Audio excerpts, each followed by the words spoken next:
My biggest hope is to really just see, just to create Run Hope work, create awareness, and really realize that our kids need a lot of help here in the city itself. A lot of times we want to be able to support programs, and I understand. Don't get me wrong. I understand people have cancer. I understand, but the reality is we got to support our own, and our own is that we have an epidemic, and the epidemic is just, in a sense, is mental, in a way of being able to teach them and have the sort of the, how do you call that word, patience, the tolerance to be able to give back to a society that we created 40 years ago.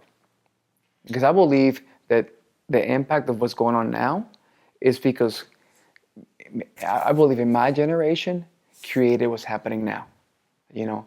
And what's happening now is, especially again in the inner cities, is that we have all these kids that are almost forgotten.